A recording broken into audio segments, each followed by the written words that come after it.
Oh, hi. It's me again. I'm working on making some more of these palmetto tree leaf flowers. Since the last one, I kind of had the camera on funky, so you didn't get to see it very well. So I readjusted the camera and made some more pieces to make some more roses, some more flowers, I guess. And you can see the process a lot better with this angle. So you can see, you get two of the leaves, you cross them at almost a 90-degree angle, a little bit off of a 90, and then you just start folding one over the other.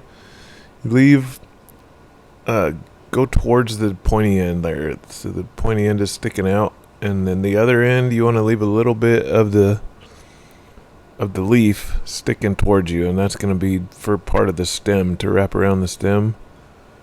And then these other parts you just continually fold. You want maybe 3, 4, 5 layers of these kind of what hexagon, octagon, whatever shapes that you make with this. I don't know what shape that is. Oh, it's hard to see. It's going too fast. Slow down, man. You're going so fast I can't count the sides. I guess it changes each one, right? Since it's a organic shape. Some of them could be hexagons, some of them could be septagons or octagons or whatever. But once you get like a few inches, maybe 6 or 7 inches left on the end of this pointy part, that's when you want to fold one over. The next one that you fold it over and you point the tip right down through the middle. So you're going to have to go take that tip and go right through the center, and it goes through all the little holes.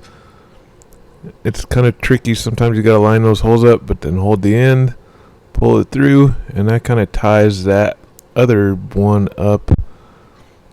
So now you got this one piece that's sticking out, and then you take one of the hardy stem parts that you cut off of the leaf, stick that through the hole, wrap it over, and stick it through the other side of the little knot that you just made. So that really holds everything nice and tight together. And then you pull that out through the bottom, get it generally pretty tight, and then you start twisting. And when you twist, it starts to make that cool flower shape. And you twist maybe 5, 10 times around, however many times, until you feel like you got a nice looking cool flower.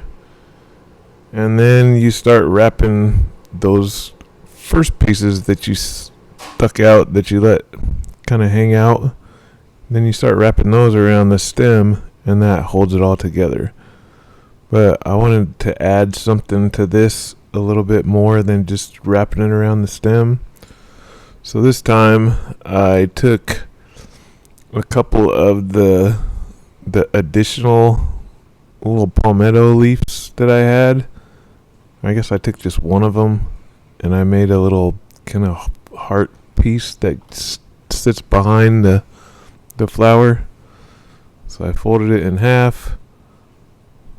Fold it in half, man. There you go. Folded it in half. Then I stuck that fold through the piece that I just made. So I have this cute little heart that goes behind the flower. And then I kind of wrapped the bottom part of that heart in with the stem, so it made a heart shape that sticks up over the flower. And that was my first time trying the whole heart thing. I think it was my first one like that. So it's taken a little bit of time to kind of get that a little bit better. This first one didn't turn out really good. But you got to really hold all the flower together while you're putting all that together, because it's until you finally wrap that stem up, it's all still loose. It could just spring all apart. I'm going to wrap that stem up, and when I wrap the stem up, once I get down a few inches, then I like to go through in between the two parts of that hardy stem stem, the part of it that you cut up, and then I wrap it back up, and then that's where I kind of weave it through in between one of the original wraps to kind of tie it all together. Because all the other people that I've seen do these, they use some other material there to tie it together. And I thought it would be cool to do it without any other material, where you just are using the palmetto leaves to hold it all together.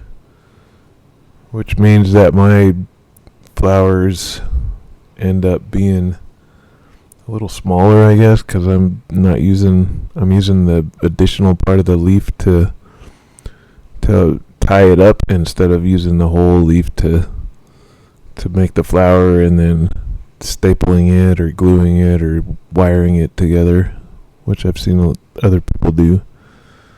But I think it's cooler, kind of more natural, to have it just come up and flip through, and then it kind of gives you a neat little leaf that sticks up when you pull it through like that.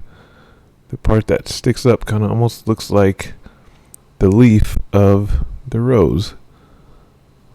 And you can just kind of cut that and make it look like a little leaf. You cut it off at the right angle to make it look like the leaf of the coming off of the stem. I mean, it really is a leaf in real life, so it's not just looking like a leaf, it actually is a leaf. So it resembles what it is, but from a different plant. Come on, man, push it through there. Sometimes it gets a little frustrating because I was trying to go fast so that this video would be kind of neat. But there you go. There's the finished thing, and then I just clip the tips to make it look more cleaned up. Clip off the things, clip off the one that you left sticking out of the front of the middle of the rose. And don't forget to clip that leaf, make it look clean. You got these split up leaf there. There you go. Now you got a finished thing, and I think I gave that one to, well, I gave it to Kristen right now, but then I gave it to somebody else at my work later, because I've given Kristen like 20 of those things. She's probably getting tired of getting those. Alright, you can watch one more be made, same process, and I'll put something on for that one besides me mumbling at you. Alright, have a good evening, or morning, or afternoon, or whenever you're watching this. Hopefully evening. Bye!